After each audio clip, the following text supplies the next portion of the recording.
Good morning, everyone. Let's take a deep breath together. In and out. Pause. Today, I want to talk about something simple but profound, the things we must show up for every single day. Life doesn't come with a manual, but it does require practice.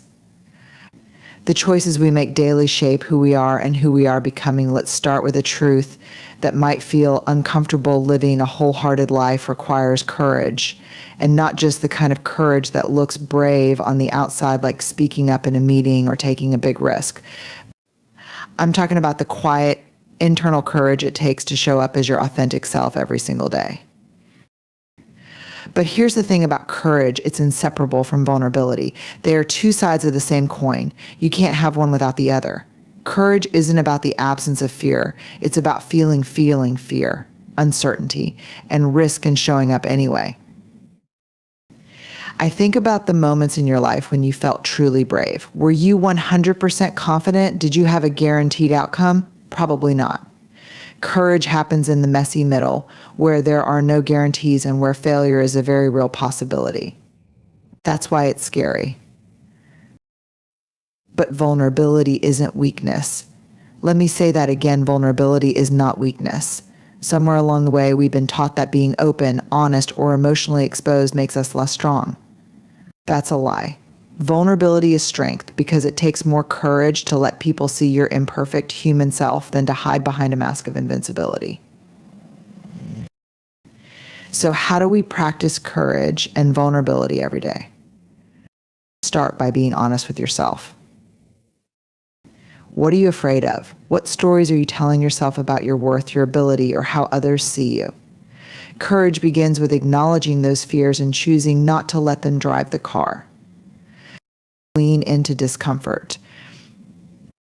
When you feel that tension in your chest, that urge to shut down or avoid pause, that's the edge of your comfort zone. And that's where growth happens. Instead of retreating, take a breath and step forward, even if it's just one small step. Take the risk to connect. Vulnerability is the birthplace of connection. Whether it's admitting you're struggling, sharing your dreams, or apologizing when you've made a mistake. These moments of truth create deeper relationships. Yes, there's a risk of rejection, but there's also the possibility of profound connection. Courage redefines success. Showing up with courage and vulnerability isn't about winning every time. It's about having the guts to try. The real measure of success is whether you had the courage to show up, speak up, or try something new. Be compassionate with yourself. Courage and vulnerability aren't one-time achievements. They're practices. Some days you'll nail it, other days you'll stumble. That's okay.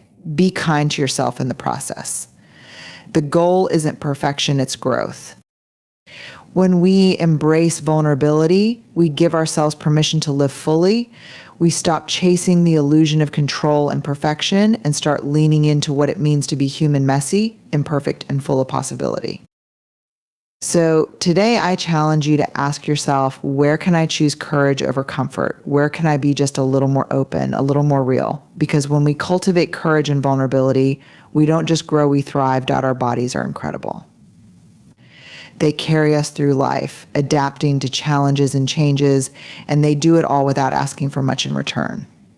Yet so often we focus on what our bodies can't do or how they don't look the way we think they should. It's time to change that narrative and approach movement from a place of gratitude, not punishment. Moving your body isn't about perfection, it's about appreciation. It's about honoring the fact that you can move no matter what that movement looks like. Whether it's a morning stretch, a brisk walk, dancing to your favorite song, or training for a marathon, every moment of movement is an opportunity to connect with and celebrate your body. Here's how we can embrace this practice every day. 1, shift your perspective on movement. Movement isn't just exercise, it's life. It's the ability to stand, to bend, to reach, to carry. Think of all the ways you already move every day and consider them victories. Washing dishes, walking the dog, movement, stretching your arms after sitting too long, movement. Celebrate the small, simple motions that allow you to engage with the world. 2. Find joy in movement. Not everyone loves the gym, and that's okay. The key is to find activities that make you feel alive. Dance, swim, practice yoga, hike, play with your kids or pets. Movement should feel good, not like a chore or a punishment. When you find what lights you up, it becomes easier to incorporate it into your daily routine. 3. Practice gratitude for what your body can do.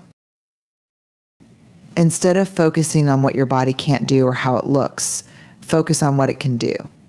Can you walk? Breathe deeply? Stretch your arms to the sky. These are gifts. When we approach movement with gratitude, it becomes a celebration of ability rather than an obligation. 4. Listen to your body. Gratitude also means honoring your body's limits. Some days your body may ask for rest, and that's okay. Moving with gratitude doesn't mean pushing through pain or exhaustion. It means tuning in to what your body needs and responding with care. 5. Set intentions, not expectations. When you move your body, set an intention. Maybe it's to feel stronger, to release stress, or simply to have fun. Let go of rigid expectations like burning calories or achieving a specific result. Movement is about the experience, not the outcome. 6. Reflect on how movement makes you feel. After moving your body, take a moment to reflect. How do you feel? Energized, grounded, calm, grateful. Focusing on the emotional and mental benefits of movement can reinforce its importance in your daily life. 7. Build rituals around movement. Incorporating movement into your daily routine doesn't have to be complicated. Maybe it's a short stretch as soon as you wake up, a walk after lunch, or a quick dance break in the middle of your workday. Create rituals that work for you and feel natural to your lifestyle. Closing thought.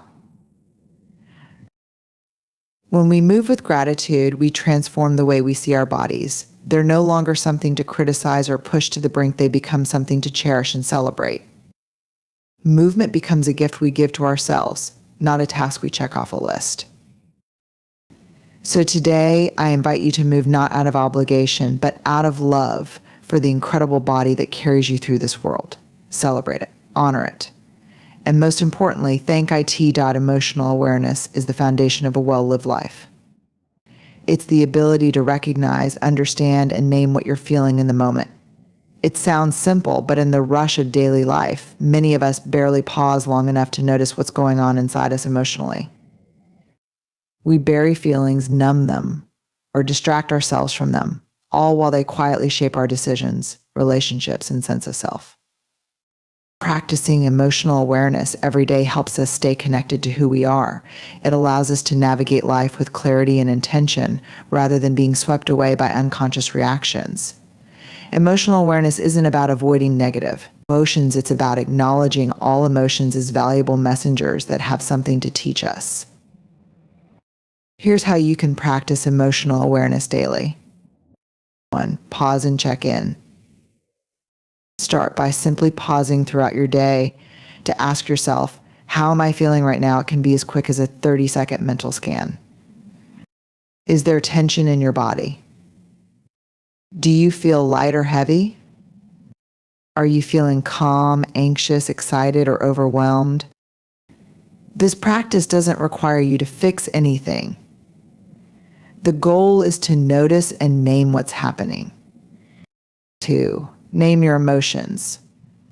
Research shows that naming your emotions reduces their intensity. Instead of saying, I'm upset, get specific. Are you frustrated, disappointed, embarrassed, or lonely? Each of these emotions carries a different nuance and often points to a different underlying cause. Naming your emotions brings clarity and helps you understand yourself better. 3. Accept all emotions without judgment. There's no such thing as a bad emotion. Anger, sadness, jealousy, and fear are just as valid as joy, excitement, and love. Avoid labeling emotions as good or bad. Instead, view them as data information about what matters to you and what's happening in your world. For example, anger might indicate a boundary has been crossed. Sadness could show that something or someone deeply matters to you. Anxiety might highlight an area where you need more preparation or support. 4. Connect emotions to actions. Notice how your emotions influence your behavior. Are you snapping at loved ones because of stress? Are you procrastinating because of fear? Recognizing the link between your feelings and actions helps you break patterns that don't serve you and choose more intentional responses. 5. Express your emotions constructively. Bottling up emotions can lead to resentment, stress, or even physical symptoms, while exploding with emotion can harm relationships. Emotional awareness allows you to express your feelings in a healthy, constructive way. For example, share your feelings with someone you trust. Write in a journal to process what you're experiencing. Channel intense emotions into movement, art, or another creative outlet. 6. Be curious, not critical. When an emotion feels overwhelming, instead of pushing it away, get curious about it. Ask yourself, what triggered this emotion? Is there a need or value that isn't being met? What can this emotion teach me? Curiosity helps you approach your emotions with compassion instead of judgment. 7. Use breath as an anchor. If emotions feel too intense, your breath can help you stay grounded. Take slow, deep breaths, focusing on the sensation of the air entering and leaving your body. This simple practice can calm your nervous system and create space to process your emotions. 8. Build a daily reflection practice. At the end of each day, take a few minutes to reflect. What emotions did I experience today? How did I respond to them? What could I do differently tomorrow? Writing your reflections in a journal can deepen your understanding of recurring emotional patterns and help you grow over time. 9. Practice self-compassion. Sometimes emotional awareness brings up feelings of regret, guilt, or self-doubt. When this happens, treat yourself with the same kindness you'd offer a friend. Remind yourself that emotions are part of being human, and it's okay to feel messy or complicated. 10. Use emotional awareness in relationships. Being aware of your emotions also helps you navigate relationships more effectively. When you understand your own feelings, you're better equipped to communicate your needs, resolve conflicts, and empathize with others. Closing thought. Emotional awareness isn't a skill you master once, it's a daily practice. The more you tune into your emotions, the more attuned you become to yourself and the world around you. It's not about controlling your feelings, it's about understanding them, honoring them, and using them to guide you toward a life of greater connection, meaning, and authenticity. So today, I encourage you to pause, tune in, and listen to the messages your emotions are sending. They are, after all, one of the most powerful tools you have for living a wholehearted life. Human beings are wired for connection. It's not just something we crave, it's something we need.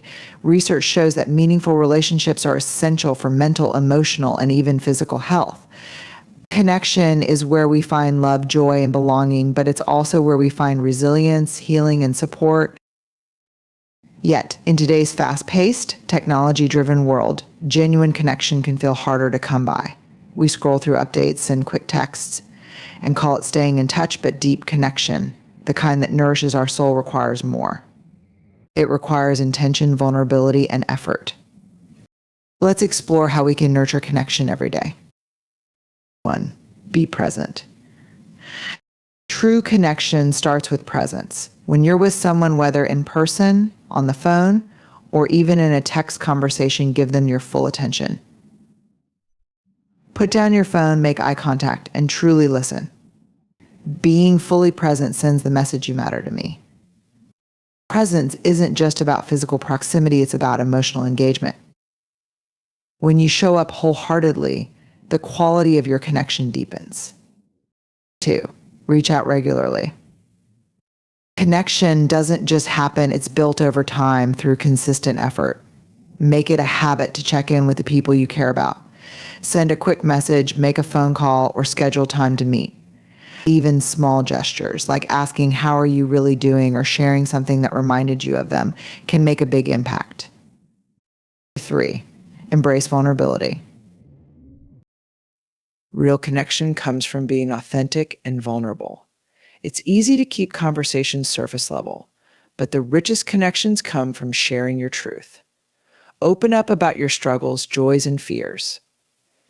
Letting others see the real you invites them to do the same, creating a bond built on trust and understanding. 4. Practice empathy. Empathy is the bridge to connection. It's about stepping into someone else's shoes and seeing the world through their eyes. When someone shares their thoughts or feelings, resist the urge to fix, judge, or offer advice right away. Instead, listen with the intent to understand. Reflect their emotions back to them. That sounds so frustrating, or I can see how much that means to you. When people feel truly seen and heard, connection deepens. 5. Celebrate and support. Connection isn't just about being there during tough times, it's also about celebrating the good times. Cheer for your friends' successes, big or small. Show excitement for their wins and milestones. At the same time, be a source of support during challenges. Sometimes the simple act of being there, a kind word, a hug, or just sitting quietly together can mean everything. 6. Practice gratitude in relationships. Take a moment to reflect on the people in your life who bring you joy, comfort, or inspiration. Let them know how much they mean to you. A simple "I appreciate you" or "I'm so grateful to have you in my life" can strengthen bonds and make others feel valued. Gratitude not only nurtures connection but also reminds us of the richness of our relationships. 7. Set boundaries with love. Healthy relationships thrive on clear boundaries. Connection doesn't mean sacrificing your needs or overextending yourself. It means showing up authentically while respecting your own limits and honoring the boundaries of others. Setting boundaries can actually deepen connection by fostering mutual respect and understanding. 8. Be generous with your time and energy. One of the greatest gifts you can offer someone is your time. Whether it's a quick call, a coffee date, or simply sitting together in silence, your presence says, "You're important to me." Generosity and connection doesn't always mean grand gestures. It's often the small, consistent acts of kindness that build trust and closeness over time. 9. Create shared experiences. Shared experiences create memories that strengthen bonds. Plan activities with loved ones, whether it's a meal, a walk, or a project you work on together. These moments build a sense of togetherness and give you something to look back on with fondness. 10. Forgive and repair. No relationship is perfect. Misunderstandings, disagreements, and mistakes are inevitable. When they happen, focus on repair. Apologize when you've hurt someone, and be open to forgiveness when others make amends. Forgiveness doesn't mean forgetting or condoning harm. It means releasing resentment so the relationship can move forward. 11. Expand your circle of connection. While nurturing existing relationships, remain open to new ones. Introduce yourself to a neighbor, engage in a meaningful conversation with a colleague, or join a group that aligns with your interests. Expanding your circle can bring fresh perspectives and enrich your life. Closing thought. Connection is a daily practice. It's not always easy. It requires effort, vulnerability, and time. But the rewards are immeasurable. Connection fills our lives with love, meaning, and belonging. So today, I invite you to ask yourself, who can I reach out to? How can I show up more fully for the people I care about? When we nurture connection, we don't just enrich the lives of others, we also create a life that feels deeply rich and fulfilling for ourselves. Setting boundaries is an act of self-respect and self-care, but it's often misunderstood. Many of us hesitate to set boundaries because we worry about hurting others, appearing selfish, or facing conflict. The truth is, boundaries are not about building walls to keep people out. They're about creating clear lines that protect our energy, values, and well-being while fostering healthier, more authentic relationships. Boundaries, when set with compassion, allow us to show up more fully for ourselves and others. They are essential for cultivating trust, respect, and balance in our lives. Let's explore how to set boundaries that are rooted in kindness and understanding. 1. Understand the purpose of boundaries. Boundaries are not about rejecting people or controlling their behavior. Instead, they're about defining what's acceptable for you and communicating your needs clearly. They help you protect your time, energy, and mental health so that you can engage in relationships and responsibilities without feeling overwhelmed or resentful. Compassionate boundaries prioritize both your well-being and the relationship. They say, I value myself enough to honor my limits, and I value you enough to be honest about them. 2. Reflect on your needs and limits. Before setting a boundary, it's essential to understand what you need and why. Ask yourself, what makes me feel drained, frustrated, or uncomfortable? What situations or behaviors cross my limits?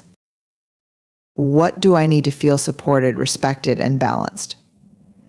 Clarity about your own needs helps you communicate boundaries more effectively and ensures they're rooted in self-awareness rather than reaction. 3. Communicate with clarity and kindness. When setting boundaries, aim for clear, respectful communication. Avoid vague statements or blaming language. Instead, use I statements that express your needs and feelings without attacking or criticizing the other person. For example, instead of you never respect my time, try I need to keep our meetings to the agreed upon schedule so I can stay on track with my work.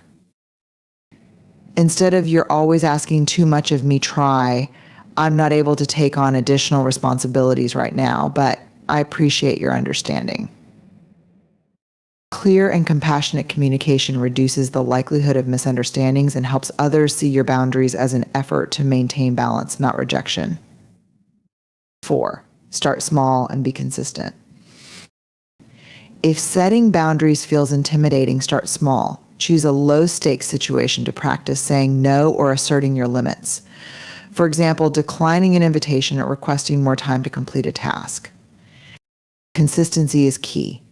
When you uphold your boundaries regularly, others begin to understand and respect them. Over time, this builds trust and mutual respect in your relationships. 5. Expect and navigate pushback. Not everyone will respond positively to your boundaries, especially if they've been used to unlimited access to your time or energy. Remember, pushback isn't a sign that your boundary is wrong. It's a reflection of how others are adjusting to the change.